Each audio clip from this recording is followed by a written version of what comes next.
Is it go time yet? Yeah, I said no stupid people. No stupid people. No stupid babies are allowed in America. Good luck, but it's 2021. No stupid babies. I wonder.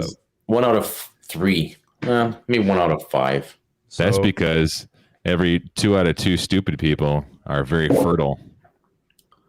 Oh. And they got nothing else to do. True. So they just sit at home and they just make more stupid people. So that's why the world is filling up with stupid people. Yeah, I'm pretty fertile. You know? I have 3 kids. Well, hopefully not. Well, that's why I said 1 out of 5, because if there would have been 1 out of 3, then one of them would have been stupid. I think the most fertile, smartest person I know is Brian Orr. Yeah, he's fertile, all right. He's got he's got like 10 kids, man. Like he has a whole class. Kids. I think it's like 16, yeah. but chances are they're not going to grow up to be stupid. He's got like a baseball team on his hands. You know? Right.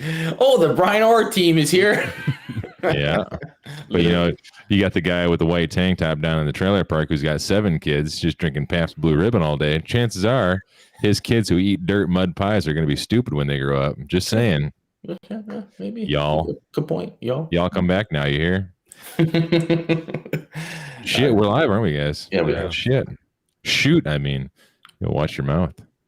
So Chris has another no call, no show. So yeah. No call, no show? We had to write him up again tonight.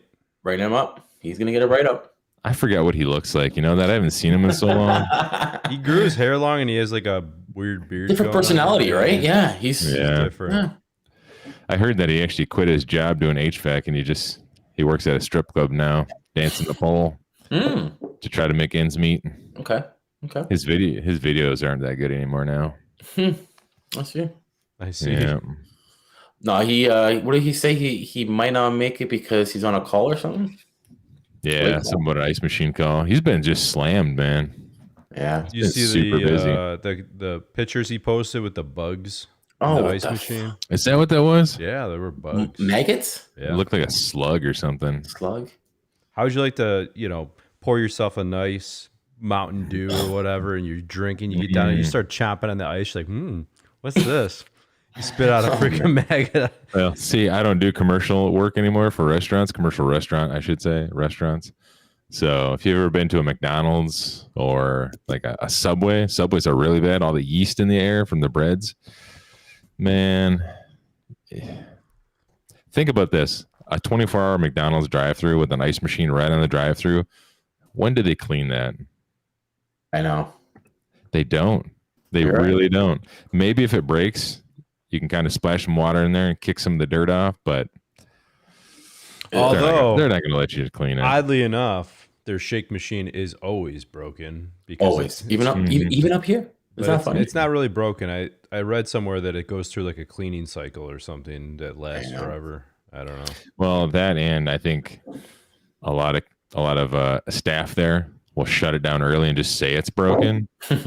Like, because they're probably overwhelmed with people ordering shakes. Like, oh, I'm sorry, our shake machine's broken. I mean, if I was going to want to do anything, I think it would be to give somebody a drink, like a shake. That seems like a super easy job if you're working at Not when you got to like mix it up and put the M&Ms in there and like stir it around and then, I don't know. That's a McFlurry. That's not a shake. Sorry. And I was just going to say that. Up here, it's the McFlurry or the not snow cone, but fucking, what do you call those little vanilla cones? That's what's usually down up here. Yeah, the soft serve machine. Soft serve machine, yeah. Yeah, I mean, that's not as hard to mix as a flurry, but I don't know. What am I even talking about? I hate ice cream. I don't ever eat ice cream anyway. Yeah. So maybe you should do a formal introduction, Bill, to the show. Oh, Bill quit drinking tea. I'm drinking tea right now. This is Tazo orange tea. It's like orange. Orange tea. It's like orange colored inside of it. Yeah. I tried drinking tea, but it's just, there's not enough there for me. It's just not, it's hot water with a little tiny squirt of flavor. That's what it is. It's just hot water with a squirt of flavor. Like, you know, if fruit could fart into a cup of hot water, that's what it tastes like. This fruit is a little farts. bit better. You got to try this. Fruit. That's what it is. I'm going to start a new brand of tea called Fruit Fart Tea. That's what it is. You heard it here live. Fruit Fart Tea coming at you. Makes sense. All your fruity farters out there. Yeah, makes sense. Yeah, it's going to sell. Make $1 million off it. Wow. Anyway, welcome to the show, guys. HVAC Overtime. Same time as last week, same place, same link that you clicked. Well, it's a different link, but you get the point. So, what do we got? Like 4 more episodes to our ginormous 100th episode. That's our series finale. That's our last series episode, finale. Yeah, we're gonna go. We're gonna go on a hiatus. I think after the 100th episode, we need to rework the show. You know, maybe bring on some new talent, get rid of some old talent. Hashtag Joe's got to go. You know. My attendance is clean, Bill. I got that from my. Change it up a bit. We've had the same lineup for a while now. I mean, you know, we could always use a behind the scenes producer. Oh, yeah, it's same cast consistency. It works. You know, they always kill off one character in good shows. Joe, somebody's got to go. If this was The Walking Dead, I can tell you who would probably go. Although we got a couple of write-ups on the other guy. Yeah, that's true. But hey, at least Chris isn't getting us kicked off of Facebook. Oh my God! You know. Okay, let me explain this. Okay, there was a you got to keep it fun, so we allow some what do you call memes, gifs, memes or gifs, anyways, and there was a little kid, and he had a gun to his head. We don't know if it could have been a water gun. And at the top it said, when you're halfway done your furnace install or uninstall, whatever it said. And at the bottom it said, you realize you got to do a coil and condenser change or AC change or whatever. And it made guys laugh. It made some people's day. What do you know? I get a warning, or we get a warning saying, we're going to shut this group down. We're going to shut this group down. Who'd have thunk you can't promote suicide? What? Right, where you're promoting small kids suicide. No, they didn't say that. But like, what the fuck? You know, this is the same guy that won't let you post twice in a day. If it's just general conversation about HVAC, he's like, no, you already posted one question today. Calm down. Screw you. You have all week. Space it out a little bit. Oh, wait. Hold on. Suicide meme. Click. Good to go. Joe, you're so smiley right now. Yeah, it's like your camera's not working or something. He kind of looks like Stevie Wonder, doesn't he? See, Facebook is still... Yeah, Stevie Wonder. Facebook is still Let me regroup. Looks like here. you're getting ready to like just smash your face into a pie. You're really good at talking too. What is that called? You should be a ventriloquist, Joe. Yeah, ventriloquist. What is going on here? See if you can like. Okay. Oh, you fixed it. That sucks. Like, I'd probably recommend not playing with your computer while we're on camera. I wasn't. The Facebook guys were fucking hammering me, bud. Not ever. Don't touch it. Okay. Hey, you know what? I almost forgot to say hi to our number one fan, Mr. Randy, and his little buddy Luke. He had a issue with his AC this week, he said. Oh, what did he say? What was it? He was going to change it out. He didn't know. Condenser fan Change motor. Bowles condenser. Mm-hmm. Yeah, turned out to be a bad fan. Pretty sure he changed the cap with it too, but Yeah. he got a backup running. Yeah, you got an HVAC guy in there. And he got it going. What else were we going to talk about? Oh, guys, I know I touched on this briefly last week, but I put it into service this week, the new TEC TrueFlow grid. Yeah, how'd it go? The thing is badass. It is. I got to say, like, almost immediately, I want to buy 2 more of them. For what? The other trucks. Oh, nice. You know? Do the other guys driving those trucks know how to use them? Yeah, good question. I'm the only guy who drives the trucks. I just don't want to walk it back and forth between vehicles. Yeah, I got you. Good point. That was nice. I like that. That makes more sense. But no, So how easy is it to use? Is it super, user-friendly to calculate do CFM? not need directions whatsoever. It basically walks you through it. You know what I mean? You could either use just airflow or static and airflow. Awesome. Love it. Wow. Super awesome.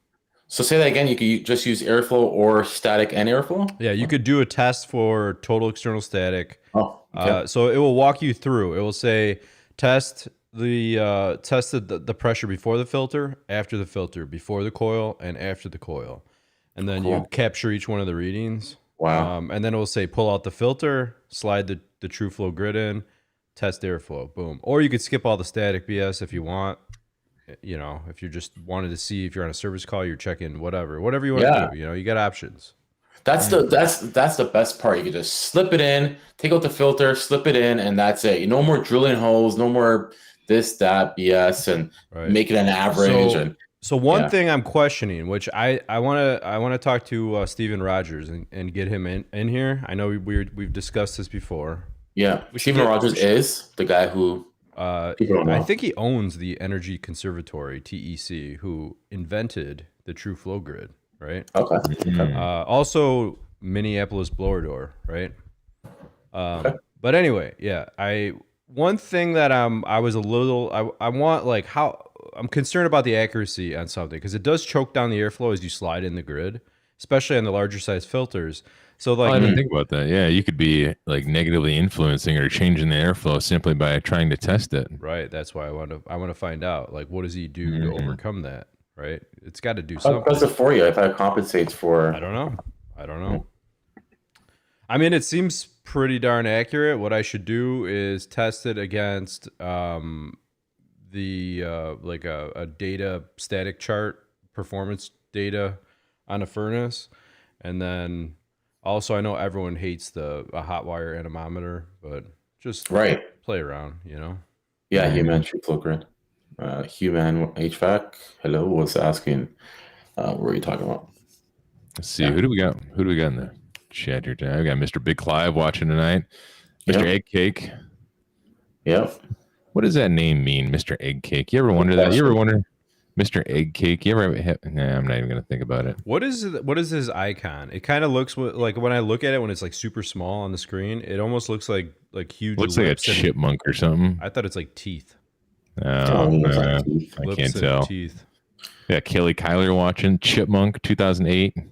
Hughesman HVAC. He's a local guy, kind of. Almost local to me. Hamilton, Hambone. Yeah, Big Clive, of course. Big Clive going live tomorrow, same time, same place, 4 p.m. my time. MC Hammer just chimed in. The real MC Hammer? The real MC Hammer. I didn't think that guy could pay his internet bill anymore. Hamilton's he's slugging it out. Wait.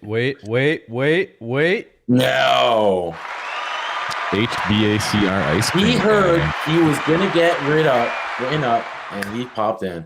I like quit. I pulled in my driveway right now. I'm literally look, dude. I'm in freaking shorts. Like I just put on my shorts, pulled off my work clothes real quick. And I looked in the chat and like people were talking about firing me and all this shit. So this is kind of like the scenario in my head. When you showed up right now, I kind of pictured you like driving across your front lawn, diagonal, ending halfway in your driveway, leaving the door of the truck open, like tumbling out and just running in the house. I gotta go. I gotta make it. And like your wife and kids are like right there. Yeah, my wife like following me, and I'm like, stop. Grab her by her face. Shut up. Shut up. Shut up. I got HVAC stuff to talk about. Shut up. Oh, shit. What day is it? Go hang out with the dryer. Fuck, man. Yeah, it's Friday already, man. Otherwise, we'd be doing something wrong. I swear it's still June 1st. I don't know what happened. Like, I was hoping to like just Mr. Kool-Aid right through your wall. Yeah, I can't even keep up, dude. It's just like every day is, I don't even know, dude. It's just so crazy right now. So what'd you do with those bugs? I had to clean that ice machine. So I'm assuming you guys talked about that? A little bit. Briefly. Yeah, we touched on it a bit. So I got a call today, about an ice machine. Well, actually, step back. I was sent out to install a new touchpad. Sorry, my phone's ringing. I was sent out to install a new touchpad on a Manitowoc ice machine that one of my techs had condemned. So I went out there to go do it, and I noticed that the other ice machine wasn't working right, that they have two right next to each other. So I noticed it wasn't moving water really well, so I dropped the sump on it. And when I dropped the sump, I saw a bunch of shit fall out into the ice, and I was like, that's kind of weird. And usually it's not a big deal because it's a sump that sits underneath, and it's got the water that they make ice with, so you could just dump it on the ice. It's no big deal. And then I started looking, and I'm like, what are those? So I grabbed one of these little things, and I'm looking at it, and dude, that's a fucking worm. Like, what is that? It's like a little larva. Dude, the whole machine was full of them. Like, that's the most disgusting thing I've ever heard in the ice machine. Yeah. Like, how does that happen? Like, what do you? Yeah. Where did they even come from? Nobody's buying ice. I don't know. No. What happened was, because I told the manager, I was like, dude, you guys got fruit flies like all over in here. Like, so that's what it is. They're fruit fly larvae, I'm pretty sure. Gotcha. And like I fruit fly larva turns into worms. I'm assuming so. It's a maggot. That's what a fly is, right? Holy I can see fuck that. knuckles. But they were all dead. They weren't alive. So but that's what I told my helper or my apprentice. That's okay then. I was like, I didn't want to clean these machines. Like we even said as I was going there, because every restaurant we go to, the machines need to be cleaned. And I'm like, I don't have time to spend 6 hours at a restaurant cleaning ice machines today. I'll send someone else. And we get there and I'm like, I can't leave this. Like I can't leave this operating, like that's too much of a liability. So yeah, I told the manager, I was like, because they had like half a bin full of ice. I was like, your ice is ruined, dude. Like order ice. Like there's nothing we can do. And I showed him and he was like, oh my God. And I'm like, yeah. And so, oh my God, we haven't had it cleaned in 3 years. How did that happen? Yeah, right. Ironically, one of my most popular videos is of an ice machine, and I show a poop stick where I shove it was that same restaurant. Oh, that same restaurant? Same restaurant. I wish I would. I told my I was like, damn it, I should have filmed this, dude. I didn't film it. I was like, because it just seemed like a boring ice machine call. Yeah. Damn it. So in order to do that, what you got to do here, I don't know if it's the same across the US, but restaurants aren't allowed to carry bleach. And I don't carry bleach in my van. But when you come across something like that, that's got to be bleach. Like there's nothing else that's going to sanitize that ice machine properly as bleach. So run a quick solution of regular, the Refrigeration Technologies nickel safe cleaner through it, and then rinse it a bunch and then pour a bunch of bleach in there. So, and the restaurants, they don't, like I said, they don't carry bleach, but it's this weird thing. They're not allowed to have bleach, but their dishwasher has a 5-gallon bucket of chlorine right next to it. So I just go grab the chlorine, pour it in a thing, pour it in the ice machine. It's better than bleach, kills everything. So, but yeah, that was crazy, man. I couldn't believe how many bugs were in that thing. So, but we cleaned it. It was all good after that. We got a good ice machine for a while. Till the next time. But dude, it's just been one thing after another, man. I just came back from another call where I have a bad compressor, and I'm calling my supply house like at 5:02 and nobody's answering. I call the emergency number, nobody's answering. So I just like, you know what? I'm going to go by there. I go by there. They're still there. So I was like, I need this compressor. So I got to go and do it tomorrow morning now. Damn, man. What's that compressor for? It's a tiny little, like 1 horsepower for some cook stores. Itty bitty. Okay. It sucks though, because the original was from 04. So it's a new compressor and it's a total repipe. I'm like, damn it. I thought it was just going to be a line it up, change the rotor, swap it out, slap it in and go. No. So I'm going to spend my Saturday in 105 degrees repiping a compressor. And your story of worms and ice machine reminds me of way back in the day when I used to work for a restaurant that had a little red hair girl with pigtails in the logo. Oh. I went there one time and we had to remove, Chris, you've probably seen these sandwich stations where they have the front is where they like make the sandwiches and it's kind of attached to like the front of a cooler. Yeah. And so I don't know why, but apparently it was never like sealed properly to the face of this cooler for some reason. So food would get down inside there between the spot where it actually attached to the cooler. Yeah. So I pulled it off one day and I mean, globs of maggots were just falling out of this crevice. It was the most disturbing thing I've ever seen. I think just globs. You ever see globs of maggots fall out of something? No, that's you not. don't want to. It's No. Maybe a dead raccoon. I mean, the more and more I hear you guys talk about this restaurant business crap, I don't want to eat out anymore. You know what? Yeah. It's weird because I think I'm like desensitized or something because it really doesn't bother me. Yeah. I Dude, I ate at that place when I left. Ignorance is bliss, dude. I go as long as it's not a place where I know it. I'll get ice and crap. I don't care. Yeah, I still get ice at like McDonald's and Yeah. shit. That restaurant there, I ate there when I was done. It's like, hey, I got all the maggots out. Make me a sandwich. Yeah, Sure. it doesn't really bother me too much. I mean, people ask me, do you eat in restaurants? And I don't. Okay, so I won't accept free food from my restaurants because they'll offer me food all the time and I always say no. But the only reason why I say no is because when I go home, my family wants to go out to dinner. And if I take free food all week long, then I never want to eat out. So I'm like, no, I just, go eat at some shitty fast food place or bring my lunch. And then that way I can go to those places with my family later because they like to eat at all those restaurants. So You taking all the dirty places. yep. So Watch out for bugs in your ice. I got a question on that compressor you're talking about, Chris. Yeah. You said it's a repipe. Is that they don't make the exact replacement or you can't source it out right now? It's not available. No, they don't. It's an obsolete. So if you go to Copeland Mobile's app and you look up the compressor, it says obsolete on it and they've changed to a new style. So the old compressor is like 18 inches tall. The new one's like 9 inches tall and it's round. It looks like a pot now instead of a bigger compressor. And they gave you the cross reference for another style? Yeah, I did it myself. I went to Copeland Mobile, put in the compressor, and then it tells you what the replacement is. And I just went to the supply house's website. They had 2 of them in stock. So I just showed up and said, I need this compressor. Are you guys? Chat got to hear that. That's a good app. Are you running into issues? You guys are running into supply chain issues? recently? Yeah, like I've got a train. We just went and checked on it yesterday. I've got a train, like 18-ton fucking spaceship. This thing's got so much technology in it. It's the stupidest thing this customer ever bought. It has variable speed compressors. I kid you not, the thing has 9 circuit boards in it. Like, because the compressor has a VFD, the blower has a VFD, the condenser fan motors are PSCs, but they're like 1 horsepower PSCs. But anyways, I needed a condenser fan motor. One of my guys condemned it, and it's been 3 weeks already. Like they told us, like, yeah, you'll get it when you get it. So we've got a mister on it. So it's been, we've had a mister on it for weeks now. And that's what I went. I was at that location yesterday and I ran up on the roof. I was like, I just want to make sure that condenser is not ruined. It's a micro channel condenser that's had water spraying on it for a couple weeks now. You know? And yeah, it's just, it's stuff like that, you know? What else did we order? We've ordered parts and, you know, we haven't seen them coming and stuff. But for the most part, like all my important stuff, like refrigerant and stuff like that, other than it being like sky high and stupid expensive, it's all available. I can get it. And, I'm waiting 3 to 4 weeks for a compressor. It was warranty, but I'm still waiting 3 to 4 weeks for one. And the guy's down. I've got a couple carrier package units, 2 5-ton package units that have plugged up metering devices, the fixed orifice metering devices. Mm-hmm. And I told the customer, I said, this is stupid, dude. And he's like, well, what do we need to do? And I go, you need to change the unit. And he's like, well, I don't want to change it. And I was like, okay.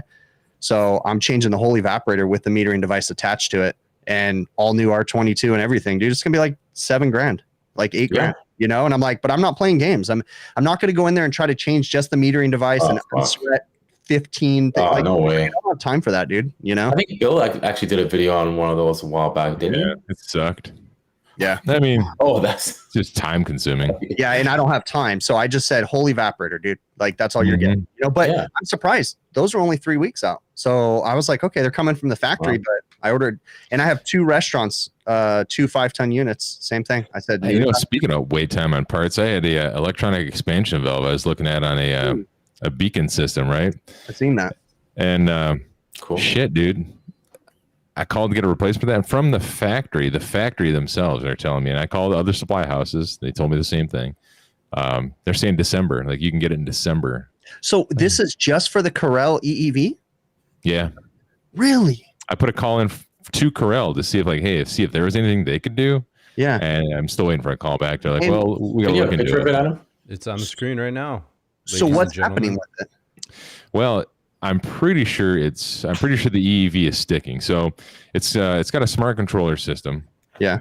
And let's just say, it's got an EEV. So it goes into defrost, pumps down, the EEV closed, steps down to 0, all that fun stuff, and pumps down, shuts off, goes into defrost. When it comes out of defrost, and it has no other issues, like mechanically it's cooling fine, no other issues whatsoever. When it comes out of defrost, though, it will try to start up, and it will immediately go into alarm mode as a startup failure.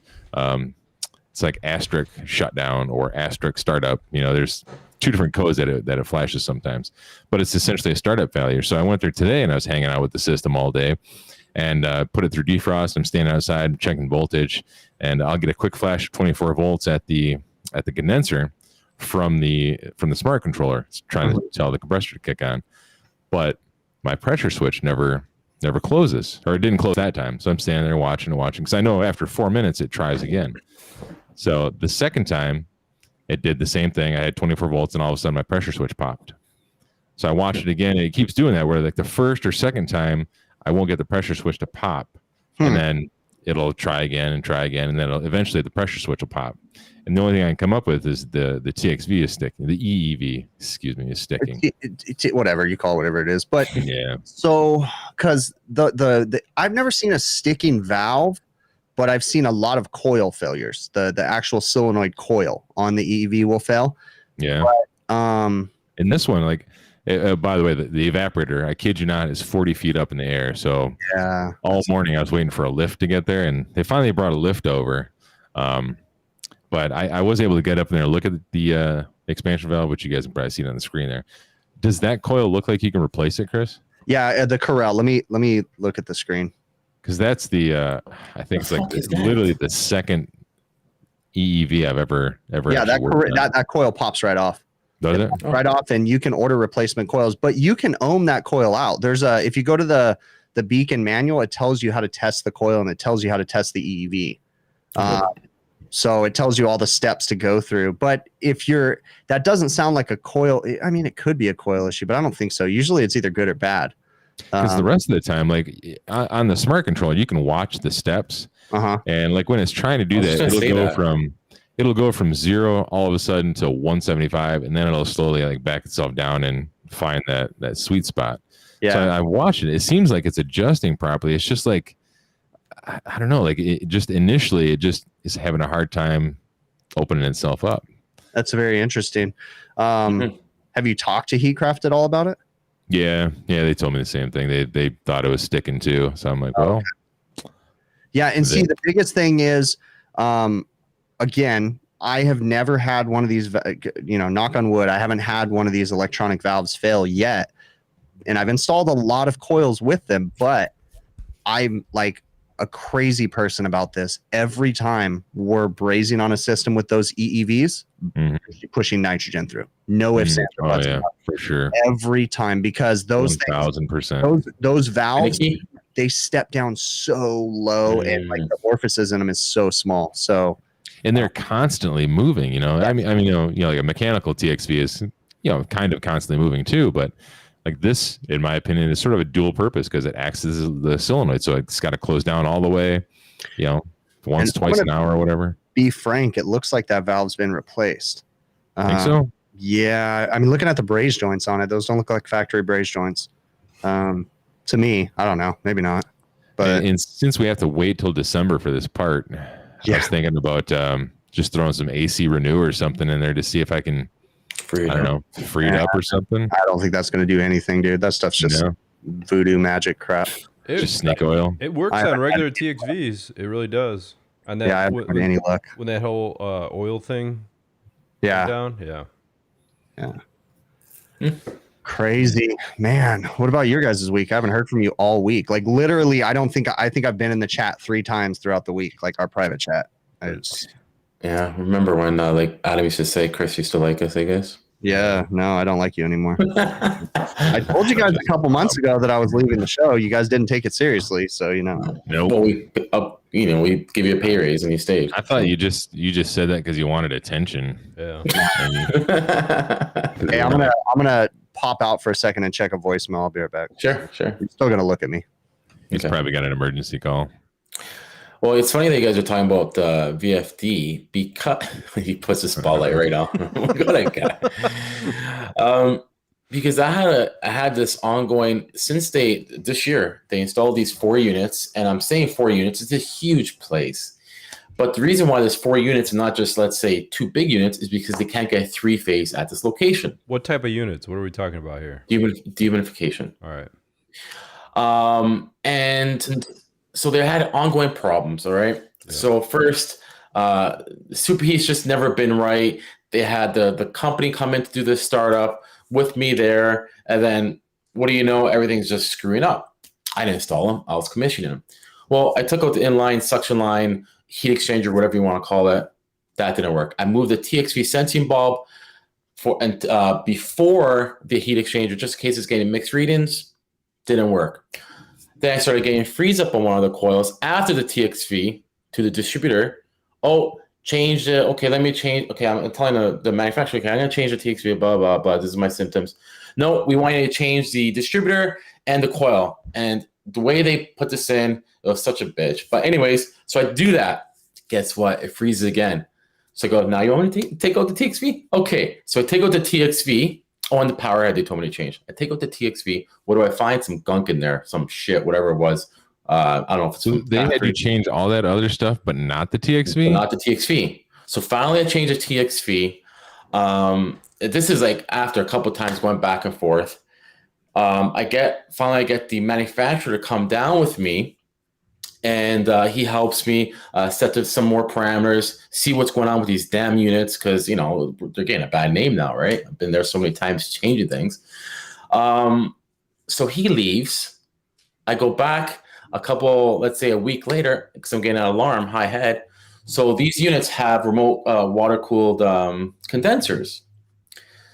So, of course, they don't have 3-phase, so guess what they have? VFDs. And what I noticed on the VFD, one of them was shot. Now, the parameters of the amperage... this is brand new. This is like literally... Brand new.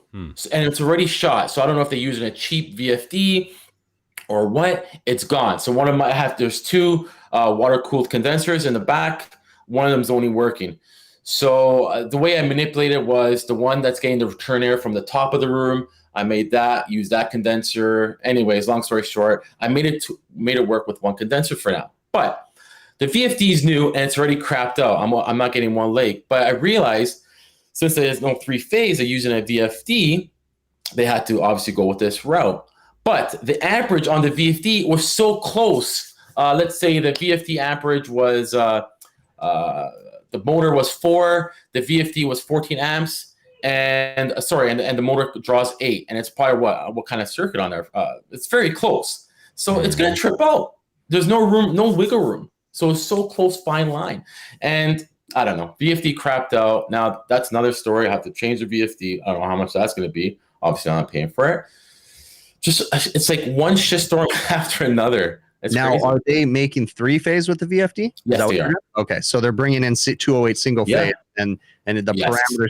So when you do that, I've never done that, but I've always been curious about it. But I heard that you really have to upsize the VFD to do that because you don't want to get anywhere near like the max. Right. But these are these factory VFDs?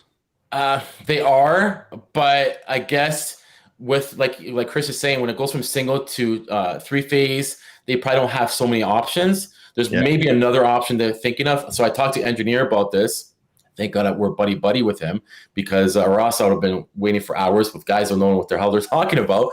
But he's going to think of another solution. He's saying there's another solution because they have no 3-phase at this location. And the parameters were so close. The motor's pulling 8 amps. The water pump inside the water-cooled condenser is pulling 4. You can't just get a regular motor with the same RPMs and...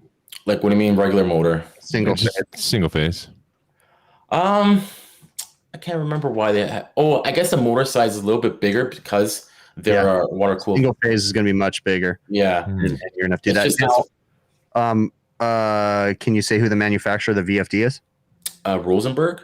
Never heard of them. Okay, interesting. Nope. Oh, the VFD? No, I was trying to get it. I had the label on my phone. I was trying to get the name. I was going to actually put it into the computer today to see who makes it, because I know there's some cheap manufacturers out there that make it, and I was curious to see which one they're using. And we run into a lot of Lens. Lens does pretty decent. I see their exhaust fan VFDs, and then ABB for Carrier uses the ABB ones all the time. And it's funny because I have nothing but problems with the Carrier VFDs. And I posted something online, and someone from ABB reached out to me, and they were like, "Look, on the down low, this is Carrier's problem. This isn't our problem. Like Carrier's putting them in the freaking wrong place. They're in the airstream. They're getting hot, cold, all that crap. You know, they bought cheap ass VFDs. I guess I just announced that to the world because it wasn't. It's not on a down low anymore. And Big Clive said that's exactly, because I'm not too familiar with this VFD on these units. So Big Clive, like you say, they should have oversized, and that's exactly. I took a picture of the VFD, and I took a picture of there's another label on the condenser fan, picture of that. I'm like, and I called. I'm like, dude, what's going on here? This is this. Like, don't you think that's a little close here? It's like, yeah. I wonder if it was the installer that screwed it up and just made it work. Because I would think that if that was engineered to be, changing it to 3-phase, that they would have done all the engineering correct. It almost makes me wonder if they didn't know that it wasn't going to be 3-phase, and then so the installing contractor just made it work, and then now you're seeing the repercussions of it. Well, you know what's funny, Chris? Listen, I've been having all these problems with this unit that I'm commissioning. So I don't like to knock other contractors, but listen, I'm getting all these problems from solder. It looks like on the valve stem of TXV, from this and that. So who knows? Like, who knows if this guy's out for lunch? He hasn't showed his face once at this location since he installed it, of course. Do you see what Al Anonymous said? No. He said, Carrier ? At least they circled the problem, because Carrier's logo is circling Carrier. That was a clever one. Clever, man. Joe, you've had quite a bit of issues with these dehumidification units recently with their new logic in that, right? Yes. Since they changed their logic to a different version, there's been a lot of changes, and it's shitty because they want us techs to solve pretty much their issues on the field. It's like, test the damn thing before we give it to the techs, because when it happens to us, we're like, what the fuck? You're saying to let's say discharge all your heat to, let's say, the air, and the logic is saying, okay, well, we're going to bring it here 100% and then bring the other modulating valve here 50%. Like, what the fuck? Where did this come? Do I know this? Okay, well, let me know what's going on here so I know how to diagnose this thing. Calm down, Joe. Calm down. Real angry right now. Yeah, they're trying. It's like he's in hypnotherapy, just reliving it. So Chipmunk 2008 said, why buy phase converters and shit? Just have 3-phase installed. It's only buried in the road 20 feet away. Oh, so he's being sarcastic there. But yeah, that's the thing, is you're working in high-end residential, so do they even have 3-phase? So that's what it is. I think it's more of a rural, high-end area, and maybe they don't have 3-phase, because if they would have had 3-phase, they would have had this 4-unit system. They would have probably had 2 big bad boys. Yeah. And I don't understand why more places don't run 3-phase, because the energy efficiency is through the roof. I mean, the cost savings on energy. Now, granted, I realize the installation costs are going to be a bunch, to run the 3-phase, but seriously. What's good is I see why when the wire comes up into the box, it's wired for a 3-phase. So I don't know, maybe the engineer could think of something, but yeah, at least the wire's there. It goes underground, obviously, in the fucking bush, the water cooled condenser. Yeah. Huh. Interesting vocabulary. Thank you. Oh, I still got this other thing on the screen. What am I doing? It's just sitting up here. Is it? Yeah. What is it? Like a ninny. Your We're talking electronic to expansion valve. Bill's TXV this entire time. This entire time. I must have one too I thought many we gummies today, rehearsed guys. this show. Hashtag keep up the good work. Yeah. Hashtag bum dumpling. Hashtag this time it is the TXV. It was. That's why I put in the post. I'm like, well, you know what? It was a TXV. Oh yeah, that's crazy. Like me and Joe both had TXV problems this week. I was going to say, when you guys were talking about the TXVs, so, you know, my entire career, I can count on my hands how many times this has happened, probably 3 or 4 times, but I always hear people saying, check the sensing bulbs, check the sensing bulbs. And very rarely have I ever found a loose sensing bulb. So lately, I've been having a lot of problems with MeasureQuick. Little quirks here and there that just kind of irritate me. Airflow, just changes to their programming, different things like that. And so I was working on 2 ACs, and they were both showing 0 degrees superheat. And I'm like, what the heck is going on here? And I'm looking at this going, this doesn't make sense, you know. Come to find out, long story short, both of them had loose sensing bulbs on the expansion valves. They were both York Predator piece of crap units. And it was both on the first stage. And it was really interesting because it's like, holy crap, I totally missed that one. Like I went through my diagnosis and everything, and I was like, it's not 0 degrees superheat, you know, and just like damn MeasureQuick. You started going into it. I'm like, let's get Jim on the phone right now. I started I was cussing out MeasureQuick, and then I was like, oh shit, it wasn't MeasureQuick. Now there is some justifiable gripes that I have about MeasureQuick right now, but I mean, it's, you know what, MeasureQuick is still the best software out there. I love it. It's just kind of frustrating because, you know, I think they rolled out, in my opinion, the multi-circuit mode a little too early before they ironed out the kinks, because I've been using the multi-circuit mode because I have like 2 and 3 stage ACs, and I can put all my probes on and see everything at once, and everything's just all wonky in there. It's not quite right with that, but the superheat issue, I thought it had to do with that, and I was like, oh no, that's not it. It was just me being a dummy. But yeah, I found 2 York Predators with the sensing bulbs were completely loose. They were insulated and everything. They had metal straps on them, but the metal straps are busted. Oh, so now that we're on the subject of bashing products and software, can we talk about a field piece issue that we ran into this week? Who ran into a problem? Go for it. So the one guy that works for me has the 380V, right? And he was always getting frustrated because he had the clamps with the cords on them. You know what I mean? Those freaking annoying things. So one day I bought him the wireless ones. Yeah. And he, you know, on the newer like 13 Sierra Mana systems that we install, generally you have pretty low subcooling if it's a piston, like very low subcooling. But what he's showing on a day-to-day on almost every system was like negative subcooling. I'm like, what the?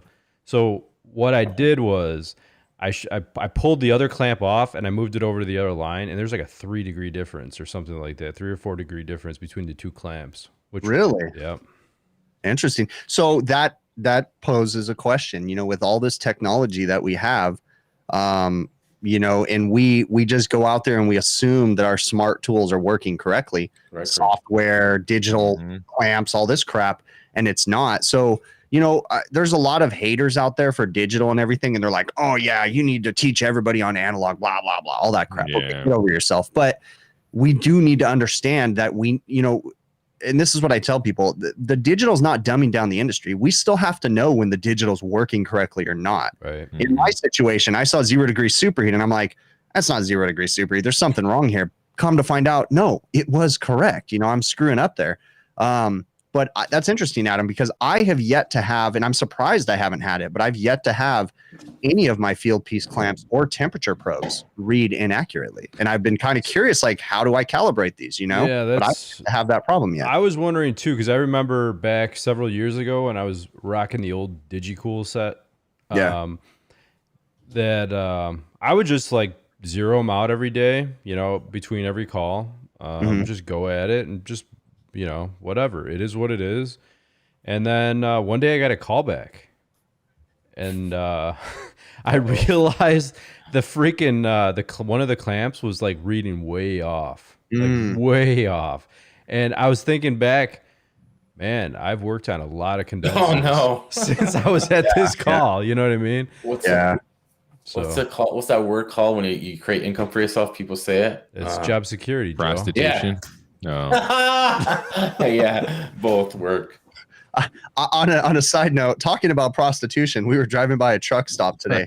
We seen a truck get out of his truck, and a chick walked up and gave him a big hug. It's funny because my helper's in the car, and we both looked over, and I go, "Is that a lot lizard?" And he goes, "I think so." And it's fucking weird at the truck stop. It's like, but it was kind of weird because she like went up and gave him a hug and a kiss like she knew him, and I'm like, I don't think people usually kiss hookers. I don't know. There you go, big boy. He's a regular. If you're real lonely, you might.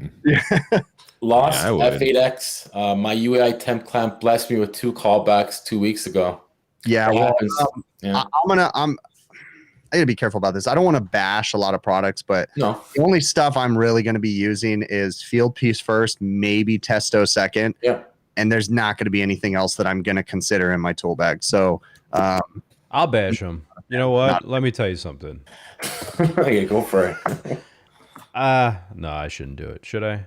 Well, to be civil about it. Be civil about it. Just talk about your complaints. If you had an actual problem with something. All right. I don't know. We don't want to ruin our sponsorships. Well, I don't think I would want to get sponsored by them. But let's be honest. UEI, I haven't had great luck with UEI. I don't know about you guys, but yeah. I won a UEI meter many years ago on a talk show or something like that, and I gave it to one of my helpers, and he's had nothing but problems with it. Same thing. So, I actually got electrocuted. Is it called electrocuted? Is that that's when you die, right? So what is it called? Shocked, zapped? Shocked, zapped. I think you can get electrocuted and still live. Right? I'm gonna hold my hand up and say you were being stupid when you got shocked. No. No? It read 0. The thing read 0. So and then I tested it again after. Huh. No, I don't know what happened. I'll be completely honest with you. I don't know what happened. And I tested it after, and it read 0 again. So I threw it in the garbage, and I bought a Fluke. And I've been running with Fluke ever since, and I've never had an issue with it. Come to find the other day, the one guy who works for me has a UEI meter.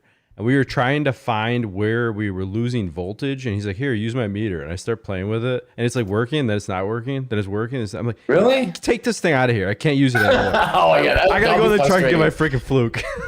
You know, it's always possible. Like when I hear about issues of people reading no voltage and stuff, I would question whether or not it's the probes. And if the probes came loose, because if they come loose and they don't make a good connection, that could totally do it. I mean, it could be. Maybe I'm just an idiot. I don't know. But for whatever reason, I'm usually an idiot. So I'm not an idiot with the Fluke. So maybe fastest hose in the West. Maybe the Fluke is idiot proof. That is true. That's why you're paying extra. You pay extra money for idiot proof products. Right? Hell, Fluke has that wireless crap now. You can buy that one thing where you don't even connect, and it tells you wirelessly what the voltage is. The sad thing is, we could probably easily get sponsored by UEI, but we have 0 shot in hell for getting sponsored by Fluke. No. What's up, Uncle Duncan? You know what? There's another guy saying UEI temp clamp wonky sometimes. You know what? For me, my UEI experience, to be honest, I think for the tech, the average tech or any tech, let's say, it's not bad. It has everything for an HVAC. It's like a budget sort of tool. Yeah, but the leads are kind of hard stuff. But Dave swears by his DL429. He loves that thing. So, and that was the meter that I got, and I gave it to one of my techs. Maybe my tech is doing something wrong because a lot of people swear by that. And I will say, I have the UEI pocket thermometer, and I love it. I love those. I love that. With the flip out probe? Yeah, with the flip out probe. I use the hell out of that. I've had it. Actually, I won that too on a game show. Well, the temp clamps? The temp probe? What game show are you on? Amazing. Wheel of Fortune? Probe. Oh, the probe. The probe. Right. The thing. I won a UEI DL429 and a pocket thermometer, and I still have the pocket thermometer. It's been like 5 years. Thing kicks ass. So yeah. I swear I've never changed a battery in those things. I just did. It's a 5. Forever. I just did. It's a 5. Whatever, I think milliamps. I can't remember. Like the freaking looks like a dime or whatever. Yes. Yeah. Hey, what's up, Johnny Mac? We got Johnny McMasters in the audience tonight. What's up, Nuckas? What does Nuckas mean? I don't know. I think he spelled it wrong. I think he's trying to say is that a bad word? Did I? I don't know. But you just repeat it. And honestly, I have all 3: Field Piece, Fluke, UEI. I don't know. I have the hand probe. I don't know. You know what? And I do have the redfish. I have to say, I do have the redfish. Which one's your favorite then? Back here, it's a little complicated. What's your favorite, Joe? I would say the Field Piece. I like the smallness. I like it has a magnet. The leads are nice. I'll tell you that magnet, it makes a world of difference for some reason. I love the magnet. I have I've had the giant Field Piece with the swivel head. I've had that one before. That was too big for me. the main reason why yeah, I used the big one was because it had phase rotation on it, and I could do 3-phase rotation and check if it was correct. But they've since put that in their smaller one. Now the head doesn't swivel, but it still has the magnet, and it does everything you need. So how does that feature work? I've never used that. So if you're working on 3-phase, basically if the compressor is wired correctly to line 1, line 2, and line 3, you have 2 leads, you put it in phase rotation mode, and you go from line 1 to line 2, and it says, then it'll tell you line 3, and then you take your lead off line 2 and put it on line 3, and then it says either 3, 2, 1 or 1, 2, 3 to tell you that it's incorrect or correct. And then you just switch any 2 lines, and then boom. So when you're doing startups on equipment, that seems confusing. It's actually not. It's super easy once you do it. I've never read an instruction manual. Just, that's one thing. So again, I get a lot of crap about it on the tools stuff and whatever, because like I don't like reading instructions. I think tools need to be intuitive. And I've even told that to Field Piece, because I've done like beta testing and all kinds of crap. And I've always told them, I don't read instructions. Don't bother sending them to me. I just want it because I'm testing your tools. I want to know if they work and if someone can figure it out. And I'm going to give you guys feedback on that. So I've always been not to read instructions. Now, I got a lot of crap about that in the testo video that we did, but who cares? I mean, I didn't like the product, and I figured it wasn't very intuitive, and so, yeah. But the phase rotation is super easy. I love it. I'm trying to think of the name of the meter. It's a 4 something, but it's the smaller one, and I love it. I don't think we bashed testo enough for that review. We never got back with testo, because remember testo emailed me, and I'm like, oh yeah, I never got back with him. That's how we do here, guys. We really just like lose interest in things. I have like 5 guests lined up, and it's like, eh. Yeah, remember that time we were gonna have Blue on? Yeah. I swear we talked about it for weeks. I don't even care anymore. You can have see, you guys wanted to do it just to irk me because it was when I was pissed at Blue on. It was 100%. I wanted to do it just to make fun of them. Yeah. No, they're fine. Now I can't even argue, because it was like a year and a half ago that they pissed me off. So the person that pissed me off probably doesn't even work there anymore. Yeah, so, you're right. They're probably gone. Yeah. Jonathan said he has 87V Fluke. That's a popular one. That's a lot of guys have that one. Laska's correct. It is the Field Piece 480V. The 480 meter is my favorite. It's the smaller clamp meter, and it has phase rotation. I never use the temperature function, but you can do temperature crap in it. I love it. Even the guys who have a small service bag, the one that I have, the small Field Piece, I forget the number of 62. I don't know. It has inrush, it has capacitance, it has everything an HVAC guy still needs. You guys ever use like the amp probe meters? No, I've heard people say that they're good though, because they're made by Fluke. Yeah. I have one. Fluke, so and I gotta say, I heard really good things about it. It's a really good meter so far, but it's super tiny. It's oddly small.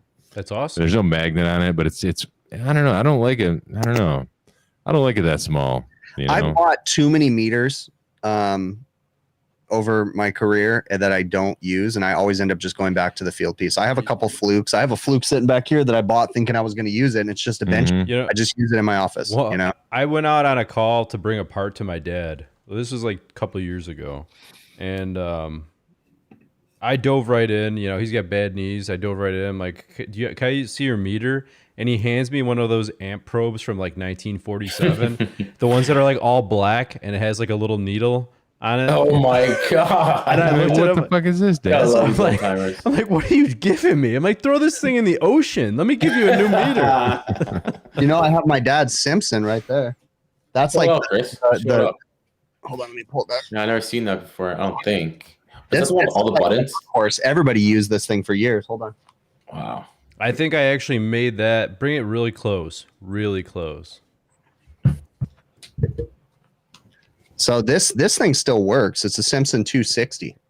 So it's probably the most accurate meter you'll ever use. It's got an analog gauge on it.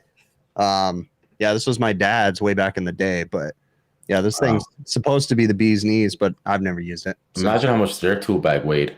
I bet you anything my dad probably paid like $400 or $500 for this at the time. Yeah. Maybe $600. With inflation, that's probably like $1,000 today. Probably. Yeah. I mean, dude, this thing's legit. Like, I mean, it has a carrying handle, so, but this meter was the size of a tool bag. Yeah. It's like, hey, when you need your meter, you got to go down and get your meter, and you carry your meter up by itself. Like, it doesn't go in a tool bag, you're just, I'm walking up to the roof, going to take my meter.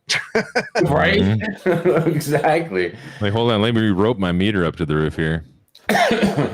because it weighs a metric ton. Rope your meter, get a like those hand cranes, yeah. But my favorite thing about like these tools, I've kind of gotten into this thing where I want to start collecting old tools. I did it. But that Simpson, I still have the original manual. For some reason, the manuals are like gold to me. I love old paperwork. And you don't like new manuals, but you like old manuals. Yeah. Yep, I like old manuals. That's I just there might be a little twist to that, eh? yeah. I have a the totally different subject. We were cleaning out my wife's grandfather's house, and we were going through after he passed away, and we were going through a lot of the paperwork and stuff. And her great grandfather worked for Standard Oil, which was like one of the first oil companies. One of the Amoco turned into Amoco or something, right? I don't know, turned into one of those big ones. But anyways, I found his benefits package, and it literally lays out what his benefits were, and like he got like 3 cents a day in retirement, and like and it was just that kind of old paperwork is awesome to me. Like that's just cool to read old stuff. It is, but when you go through like you have like a grandparent's house, your parents' house, and this and that, you're going through all that stuff. You get to the point where you're like, I'm a hoarder. I am a hoarder. You know what I mean? No, when we were cleaning out that house, that psychologically affected my wife and I. Like I was already a person that was they had so much stuff in there. Is that what you're saying? Oh yeah, dude. They were hoarders, but they weren't dead cats. They weren't dead cats. They were very well off. And you guys are I'm probably gonna freak you out when I tell you this, but like he had 20 years of Playboys. He had 20 years of collecting Hot Wheels. He collected Hot Wheels.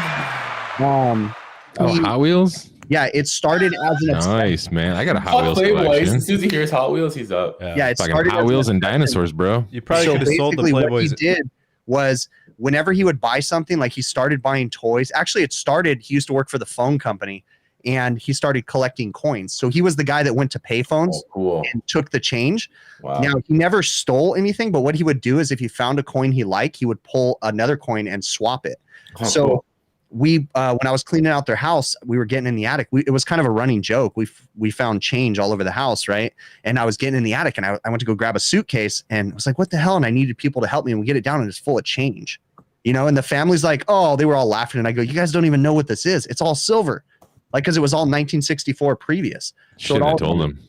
Oh, yeah. But anyways, we don't need to talk about that. We don't need to talk about me skimming off the top of my grandfather's estate. Stealing money from my dead grandpa. That was fun, though. But that changed my wife and I psychologically, helping them to clean that house out, because they toolboxes, Craftsman toolboxes, he bought one for everybody in the family and never gave them to the family. They just sat in his house, like full of tools. And like just everything he would buy compulsively and buy in quantities. And that's crazy.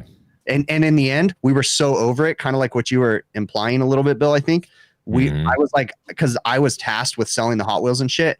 And I finally was over. Like, I was like, I just called the garage sale dude. I was like, just come buy it, bro. Just give me an offer. I don't want fucking any money. Like, just give me, I just want it gone. Like, and it was just the same thing, dude. It was so overwhelming. We just finally someone come to buy the Playboy collection, $200, it's yours. Take it. Yeah. I don't want to deal with it anymore, and yeah, but about once a year I go through a phase where I go down to my basement. I'm not a hoarder by any means, but I'll go down to my basement. I'll just see like stuff seems slightly unorganized. And I'm like, nope, get all the totes off the shelves, get everything on the floor. We're going to go through it. We go through it. I end up throwing a bunch of crap away and put everything back. And I feel better for some reason, like a cleanse, like a cleansing. I feel like I do that a lot, and like it never disappears for some reason. You know what I mean? Like you're like, why don't I seem like I'm making progress? I think it's because like every time we talk to you, you're like, hey, I just bought this, then I just bought that. Like, hey, I bought this tool, I bought that. Your guys' garages just end up with shit from your family, just piling them in the garage after they go to the beach or something. Yeah. We were coming back from the weekend last weekend, and I was like, the beach chairs and all that stuff I'm putting up in the attic, and I got resistance because they're like, well, we're just going to use it. And I said, I'm sick of seeing it in the garage. And they're like, well, but we have to get in the attic. And I said, I sheeted the attic last summer. You guys can get up in the attic. There's a light switch. There's a ladder. You guys walk up. There's plywood. You're not going to fall through. Like, you guys can get everything out of the attic. Well, it's hot up there. I was like, I don't care. I'm sick of this crap being in my garage, you know? Your girls grew up with a silver spoon in their mouth. Can you please put a mini split in the attic for them when they're taking the stuff down? That would be. I'm putting a mini split in. It's going in my office because I'm sweating balls in here right now. I was gonna say I was gonna give a little update before we have to get out of here. I got a new guy, and this is for the people in the chat. This is why I say it's never too late. He started not too long ago. How old is he? 52 years old. Fire him. Yeah, he's no good. He's slow. He's As slow. well. As long as he can keep up and move around and crawl into places, it's all good. We were talking about this in our chat, guys. You and I know if he doesn't move, he's gone. I'm sorry. But he's fit, and I had to ask him. I go, dude, do you jog or bike? He's like, yeah, he bikes. And he showed me his SUV. He has Why was he showing you his SUV when you asked him about biking? Does he not know what a bike is? Here's my car. I got a Here's my Dodge car. Durango, I drive guys. my car, as if that's what you meant. you know what I mean. I don't know what you mean. Actually, we don't. That's what we're curious about. Oh, how did I get to that story? I'm just seeing something in chat. Some guy says something dumb. Oh, in the chat. Yeah, sorry. No, we're just talking and we're talking about bikes and how much they cost and what kind he has. I know a little bit about mountain bike and all that stuff, and just he showed me his bike in his back of his truck. Okay. I thought it was an SUV. Never mind. He's fit. He's keeping up. He knows basic fundamentals, and he could work out. I'm afraid I'm gonna give him all this spewage of knowledge, and when he's like picking up tools, do you ever go like this and pull your glasses down? Like, yeah, he is fit. You're a cunt. You got to come up with a good nickname. You got to come up with a good nickname for him. You know. Yeah. What's his name? I don't know. I don't know his name. I'm not gonna say his name. I say let's call him Depends, dude. Or nobody's gonna Oh know my him. god! Dude, Gramps. his name is Depends, man. Yeah. That's code name Depends. Saggy balls. Yeah, Depends. Gray bush. No, he's good. And Fit and wrinkly. I wasn't gonna start him. Oh my god! I wasn't gonna start him because these past day and a half I've been changing. I have a couple of pictures, changing some exhaust stuff in the ceiling on top of obviously the 2x6s, 2x4s, whatever, and making them in returns. It's a lot of work up there on your knees. Fuck it, start it. Excuse my language. Start him up, see if you could take it. And he did well. He did. We finished. We had to move all this stuff from 2 remote exhaust systems, going to a collector box for in the ceiling for a motor, whatever. Took that all out, converted to return, and he's still standing. So we'll see. Tyler, it's moving too fast here. The chat. Tyler HVACR text. He's got a good point there. There's some 60-plus-year-olds that move better than these lazy ass 20-year-olds. Beautiful. Bang. He does have a point. Yeah. Although I still like to make fun of old people. Yeah, he's doing well. He's much more better than a lot of guys. So on his first day, did you be like, just a quick question. I was wondering, what do you think of anime? No, he didn't ask me, and I didn't ask him. Are you an anime person, Joe? Do you watch anime? No, this is one of the last 12 episodes you missed, Chris. We were talking about this. Yeah, sorry. I don't know if I must have said it in our chat too. Yeah, my last helper asked me, "Hey, do you watch anime?" I'm like, What the hell? Yeah, you missed it. You missed it. Joe recorded him. The dude was telling him about cartoons, and Joe's videotaping him while he's telling him this. I had to do a little clip. I just want to show you what I'm dealing with because it doesn't. I want to do it. I just want to show you. You know, and then the pudding. Then we played it on the show. Then we played it on the show. Yeah, that's pretty funny. It's called voyeurism. That's not voyeurism. Yeah, it is. Voyeurism is the definition. It's just watching somebody. Is it? Yeah. Oh, are you taping them in the bathroom or something? What the hell? I would think that's more voyeurism, right? No, this chat has gone sideways. That's kinky, is what that is. So what's his background? Whoa, that's different. What do you mean? Hey, has he got an HVAC background? He's been doing this for 20 years, sort of thing. No, nothing like that. He started. So he was an IT guy for a major company up here. But guess what? They outsourced to the Philippines. Of course they did. Yes. So he lost his job. Sanjay, codenamed Ralph. Yep. Yeah, aka Ralph. Bob. Yeah. So when you're in a job like that, you probably had not too much schooling. I can't remember what schooling he had. Anyways, you're in a specialty field. You know that about that product. He kind of was on a short stick, right? So he went back to school and did a little bit of this, the basics, and he's starting to go for this. That's cool. My apprentice is doing really good too. It's been like I don't know, 2 or 3 weeks now, and he's doing good. He doesn't have any experience, but I mean, so right now he's still just kind of shadowing me, but like little things that make you happy about apprentice. If I tell him to hand me lineman pliers, he pulls out lineman pliers. If I tell him to hand me dikes, he pulls out dikes. Like I don't have to like he has the a little bit of information enough to be able to grab the right tools, you know. And so since both of you guys have like we'll say apprentices working under you guys, do they supplement their education on their own time? That's something I really haven't talked to him about yet, but I do know, I mean, the reason why he knew I was hiring because he watched my videos. So I'm like, okay, that's cool. You know, that's a good start. The new guy from school, he did go to like a private school. So, I mean, he has like basic knowledge. So I preach it all the time, Bill. I'm always preaching to these guys. You gotta self-teach yourself as well. You gotta self-teach. You gotta touch yourself. You gotta touch yourself. And you know, they make comments like, how do you know? Like every question they ask, you're giving them a good answer. Like, how do you know all this? Well, you gotta be involved. You gotta read. You gotta do your research. You gotta go to school. You gotta do the right things. And it's all about for anybody that's an apprentice or wants to be an apprentice. You know, if there's new guys in the chat and stuff, it's all about paying attention. Like that's my philosophy about it, right? Because when you pay attention, you learn from your mistakes. And my apprentice was working with me when we screwed something up the other day. Okay, we screwed something up, and it was like, damn, I screwed that up. I had jelly brain. It was really hot. I couldn't keep up. And then, but I just told him, I said, but the cool thing is that I caught it in time and I learned from it. So that's the important thing. When he screws something up, like I tell him, hey, what are you doing? You're going the wrong way on that valve. Oh, okay. You know, and then it's like, wait, do you understand what I'm saying? Well, what do you know? And then I explain it to him and he goes, oh, okay. And I go, yeah. So learn from that, you know?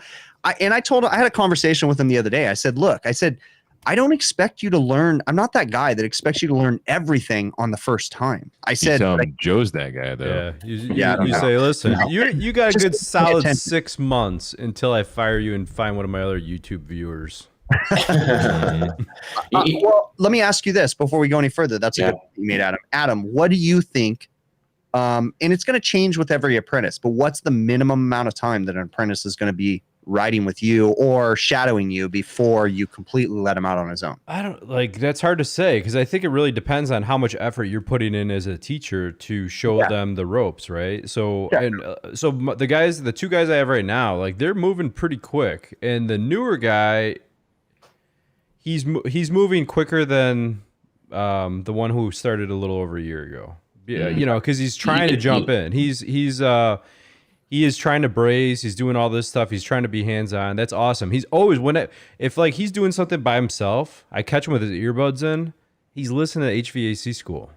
He's like always trying to learn all the time, which is awesome. You know what I mean? Now, what about you, Bill? What do you think like minimum time frame? And again, I know it's going to change for every apprentice, but I mean, what's the minimum amount of time that someone's going to ride before you would release them if you had it your way? Like release them all the way on their own. Well, I feel like a year. Yeah, I mean, I'm going to say 6 months to a year for me. 6 months to a year. Now, he's not going to be running calls on his own. 6 months to a year, somewhere in that 6 months to a year, he's going to get in his own van, and I'm going to give him a 40-minute head start before I come to the call. Like, I'm going to send him out. Go get your fingers on it. Don't screw anything up. Call me when you get there. I kind of think that like you would like the way I've been kind of working it is you have like I feel you're good for these tasks at this point, right? Yeah. And I'm not going to send you out to something that I know you have no clue about. Yeah. So over time, you build the tasks that you're able to complete, and then you're able to send them on more and more complicated calls. That's a good way to look at it. So today or yesterday. Actually, my apprentice because he's been working with me, so we've been on the more complicated stuff, right? He's not technically doing PMs or anything. He's been doing the real technical crap. So lots of walk-in coolers and stuff. So today, you know, this is probably the 5th or 6th one he's worked on. We walked up to a walk-in cooler that was iced up. And I said, okay, I'm going to run to Home Depot. I'll be back in about 45 minutes. Go ahead and get it defrosted. I handed him everything, and he's done it, 5 or 6 times now, to the point that I felt confident that he could defrost that walk-in. He knows to take out the fan motors. And I made my expectations clear. I'm not lazy. I don't leave in fan motors. I don't leave the blades on. I take it all out. I defrost it, then put it all back together. So I'm confident that he's doing that. So I'll let him do those tasks. And to be honest with you, it's harder for me as a trainer to watch him. Yes. Like I go crazy. I'm going 100%. nuts because it's like, hey, bro, you're doing that wrong. And it's finally I have to stop and I have to say, you know what? Go walk out to the van and just let him figure it out. I had this discussion the other day with my wife. I'm like, it seriously pains me to watch somebody do something that takes me 5 or 6 times longer. Then I could just like take the tools and do it. So it's like, it's easier for me. What I've been trying to do is make busy trips for me. You know, I need to run the supply house to pick up this. I need to do that. Just like get away from it because I don't want to take over. I don't want to like. And I am really good at taking over. Right. I'm so used to working by myself. So I have to like, what's interesting though too, and it worked out really good. I've been getting a lot of good feedback too. My recent videos, because my apprentice is literally standing beside me and I'm not talking to the video, I'm talking to him.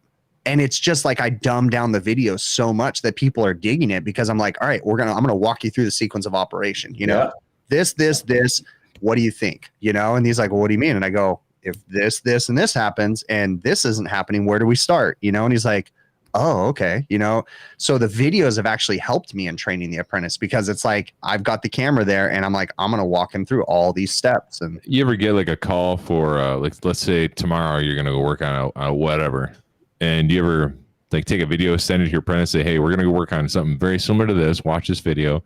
We'll talk about it tomorrow. I've never thought about doing that. That's an interesting idea, though. You know, what if they're doing you good?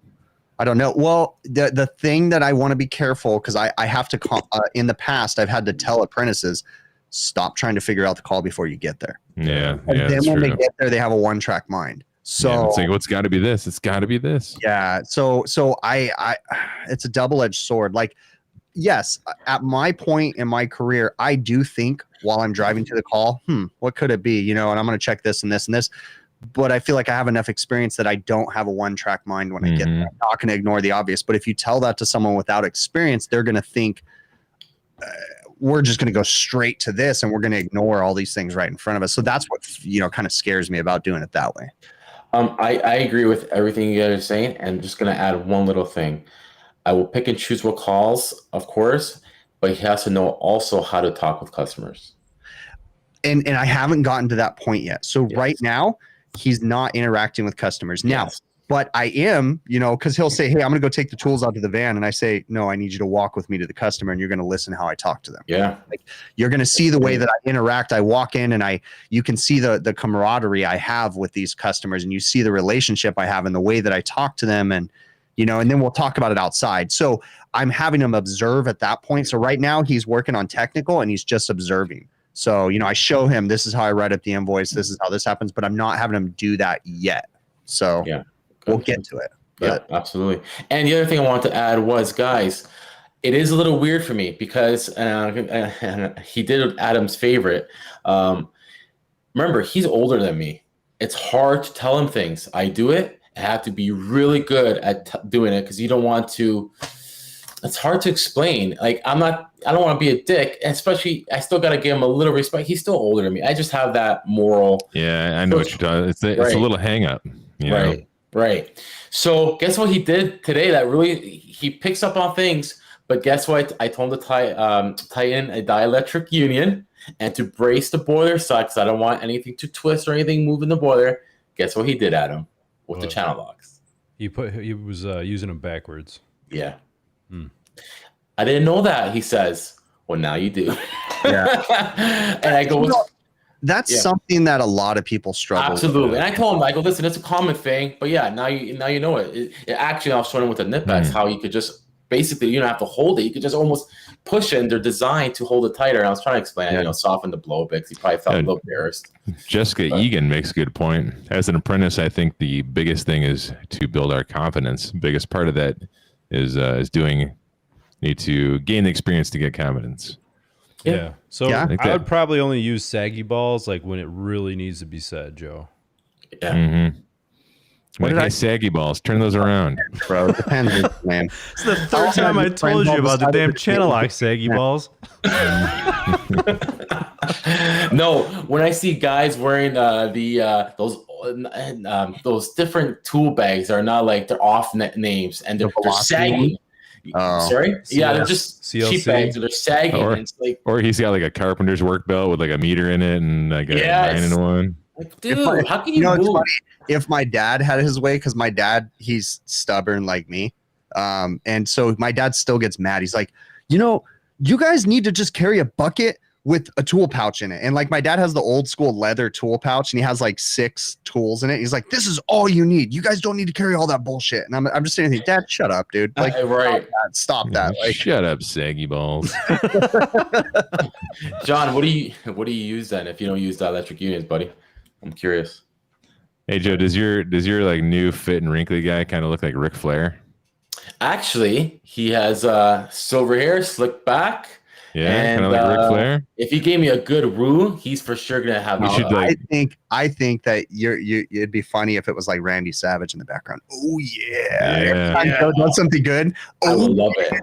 Right behind you. Randy Savage lookalike comes in that door and wants me to. So I'm digging it. I'm digging it. Hey, saggy balls, those are backwards. And he looks at him and, oh yeah. And he turns it around. Oh man, that's hilarious. Let me just see what John said. Let's see what we can end this if you guys want. It's a little. So Joe, I'm not. That's one thing too.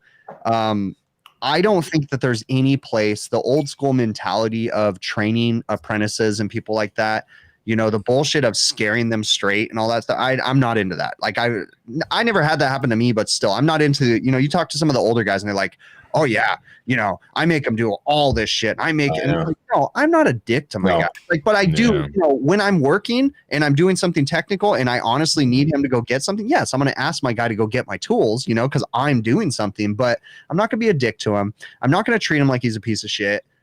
He's a person. And if we're treating our apprentices like that, we're going to lose them. And we're not in this show. We're going to sour them. Sorry? You paying attention to this, Joe? No, I'm the same way. You think I even told him today? I go because he asked me how his performance was and how I rate him, which is kind of awkward. But I hate when they ask me that. But and he was happy with me because I'm not the guy who's gonna go tell you just be my gopher just because I got somebody underneath me. I'm just gonna tell him to be my. Okay, I'll go get it. Okay, I'll go get it. Don't worry. Especially when you're on your knees doing something, and it's. Joe's like, what are you doing? Joe's like, don't even worry about it. You're like a good 3 days away from me videotaping you talking about anime, buddy. Oh my god. John says. So you're on your knees and Depends is standing up and we take turns. Oh. John Master said they use brass instead of fittings instead of dielectric unions. Hey, if old guy's on his knees, how far behind him do his balls sit?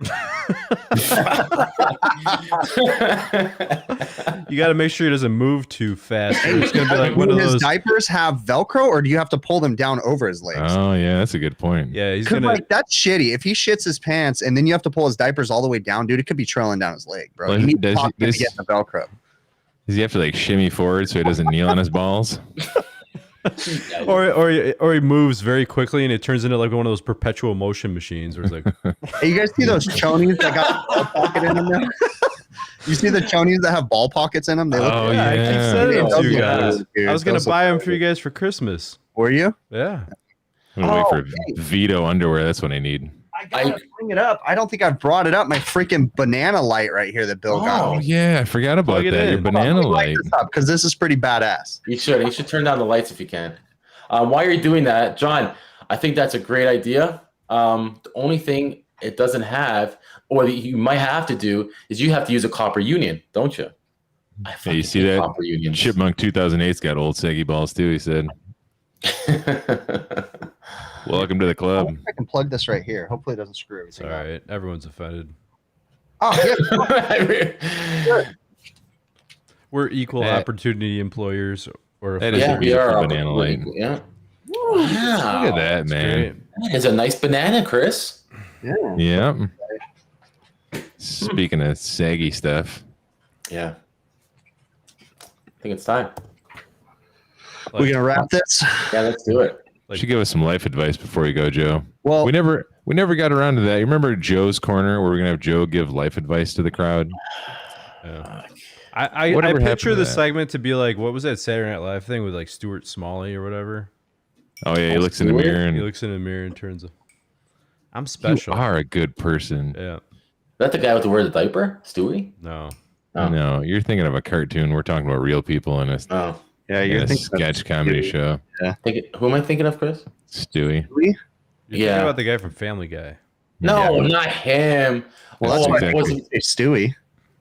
Oh no. Okay, never mind. Forget it. You're thinking of It's Pat from Saturday Night Live? Maybe it's Pat. It's Pat was a funny one. That was the one they didn't know if it was a girl or a boy. It was just Yeah. Pat. Nope.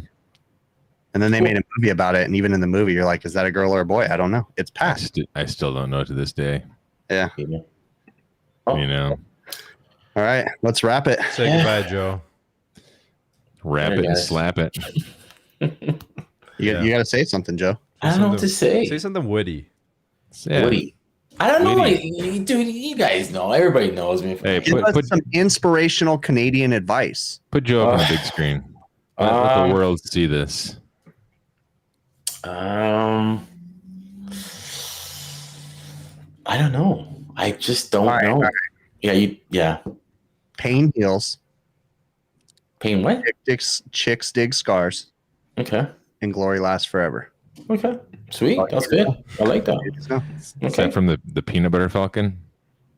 no, not Peanut Butter Falcon, but that's from The Replacements with Keanu Reeves. Actually, Of course it's from a movie. Oh my god. really man. good. Yep. All right. All right, end it. Yeah.